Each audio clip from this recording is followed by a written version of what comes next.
एक बार एक छोटे से गांव में राजू नाम का एक युवा लड़का रहता था।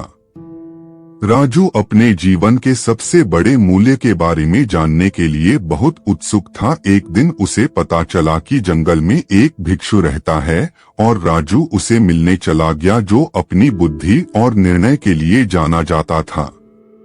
साधु के पास जाने के बाद राजू ने एक इच्छा व्यक्त की और साधु से पूछा कि मेरे जीवन का सबसे बड़ा मूल्य क्या है।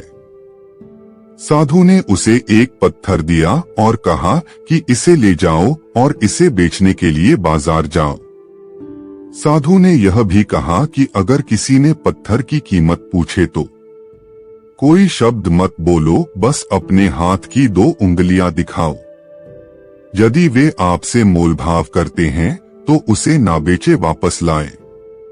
भिक्षु ने कहा, फिर मैं तुम्हें बताऊंगा कि तुम्हारे जीवन का सबसे बड़ा मूल्य क्या है। अगली सुबह राजू पत्थर लेकर बाजार में बेचने चला गया। तभी एक गृहिणी राजू के पास आई और पूछा कि पत्थर कितने का है। राजू चुप रहा और उसने सिर्फ 2 उंगलियां दिखाई। गृहिणी ने राजू से कहा, सिर हिलाया और गृहिणी ने कहा 20 रुपए। ठीक है, मैं इसका उपयोग अचार वाली सब्जियां दबाने के लिए करूंगा। तब राजू ने सोचा, कोई बेकार पत्थर के लिए 20.00 रुपए देने को तैयार है। हमारे पहाड़ में बहुत सारे पत्थर हैं। राजू ने पत्थर नहीं बेचा और खुशी खुशी साधु के पास वापस चला गया। राजू ने कहा कि साधु एक गृहिणी पत्थर के लिए 20.00 रुपए देने को तैयार थी। क्या अब आप मुझे मेरे जीवन का सबसे बड़ा मूल्य बता सकते हैं? साधु ने कहा कि पत्थर ले जाओ और कल संग्रहालय में जाओ।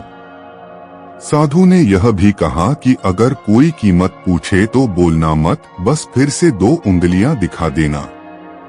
यदि वे मोलभाव करते हैं तो इसे बेचे नहीं और इसे वापस ले आएं और हम आपके जीवन के सबसे बड़े मूल्य के बारे में बात करेंगे।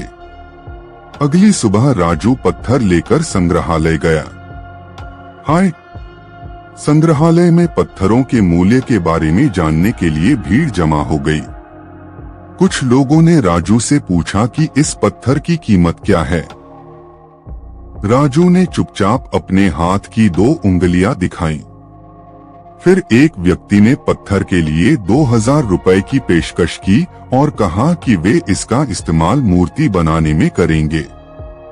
राजू आश्चर्यचकित हुआ, लेकिन पत्थर वापस लाने के लिए साधु के निर्देश का पालन किया।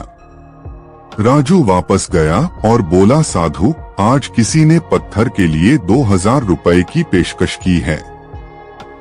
क्या अब आप मुझे मेरे जीवन का सबसे बड़ा मूल्य बता सकते हैं? साधु ने मुस्कुराते हुए कहा, कल उस पत्थर को किसी प्राचीन वस्तु की दुकान पर ले जाओ और यदि कोई मोलभाव करे तो उसे वापस ले आना और फिर मैं तुम्हें तुम्हारे जीवन का सबसे बड़ा मूल्य बताऊंगा। अगले दिन राजू एक पत्थर लेकर एक प्राचीन वस्तुओं की दुकान पर गया, जहां लोग उस पत्थर के बारे में जानने को उत्सुक थे। जब एक व्यक्ति ने पत्थर की कीमत पूछी तो राजू ने सिर्फ अपनी 2 उंगलियां दिखाईं। फिर उस व्यक्ति ने पत्थर के लिए 20,000 रुपए की पेशकश की। राजू हैरान रह गया और उस व्यक्ति ने ऑफर बढ़ाकर 2 लाख रुपए कर दिया। राजू पत्थर वापस साधु के पास ले गया और उनकी क्षमता के बारे में जानने लगा। राजू ने साधु से कहा, किसी ने पत्थर के लिए 2 लाख रुपए की पेशकश की है। क्या आप मुझे बता सकते हैं? नहीं। मेरे जीवन का सबसे बड़ा मूल्य, श्रीमान। प्यार से कहा, हे बालक, तेरे जीवन का मूल्य इस पत्थर के समान है। यदि आप अपने आप को सब्जी बाजार जैसी स्थिति में रखते हैं या यदि आप 20 रुपए के लायक हैं, यदि आप खुद को संग्रहालय जैसी स्थिति में रखते हैं तो आप 2000 रुपए के लायक हैं। और यदि आप अपने आप को प्राचीन वस्तुओं की दुकान जैसी स्थिति में रखते हैं तो आपकी कीमत 2 लाख रुपए है।